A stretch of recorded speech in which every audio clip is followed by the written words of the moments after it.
मतलब एक आपकी प्लानिंग को ये शो करता है कि आप कितने अच्छे तरीके से प्लान कर रहे हो अपने प्लान्स को एक्सक्यूट करने में।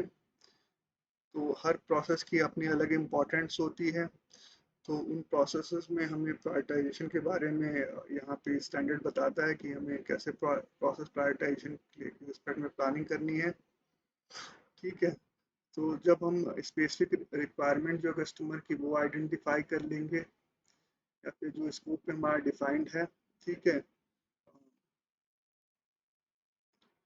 तो उसमें हमें पहला जो प्रोसेस आइडेंटिफाई करना है या फिर फोकस करना है,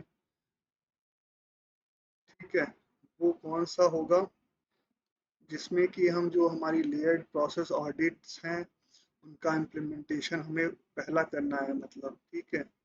तो इस तरह की कुछ आपकी प्रीवियस हिस्ट्री से, आपके एक्सपीरियंस से, आपकी अवेयरनेस से या फिर आपके जो मैनेजमेंट के डिसीजन से ये चीज़ आइडेंटिफाई कर सकते हो कि हमें एलपीए की को पहले कहाँ पे हमें डिप्लॉय करना है, इम्प्लीमेंट करना है, और कहाँ पे इसकी ज़रूरत सबसे ज़्यादा है, तो उस पर हम वहाँ पे हमें फोकस करना है। ठीक है।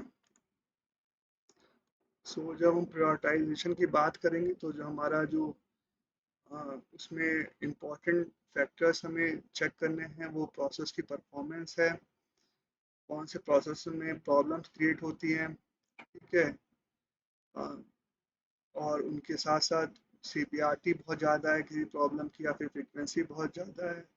तो ये हमें इन सब चीज़ों से मिलकर हेल्प मिलती है प्रायोरिटाइज करने में प्रोसेस को फॉर एलपीए। ठीक है। स्टैंडर्ड में कुछ और एग्जांपल देता है कि मतलब क्या क्या चीज़ें हम प्रोसेस प्रायोरिटाइजेशन के लेके अपनी प्लानिंग में इंक्लूड कर सकते हैं।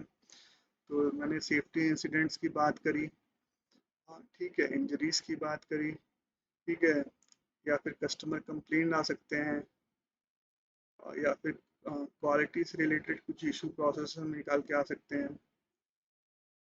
साथ ही साथ कुछ हाई रिस्क हाई सीवीआरटी के आइटम्स हैं जो कि हमें पीएफ एमईए से निकल के आ रहे हैं, उनको हम कंसीडर कर सकते हैं। यहाँ पे जो पीएफ एमईए है वो process failure mode effect analysis है, ठीक है।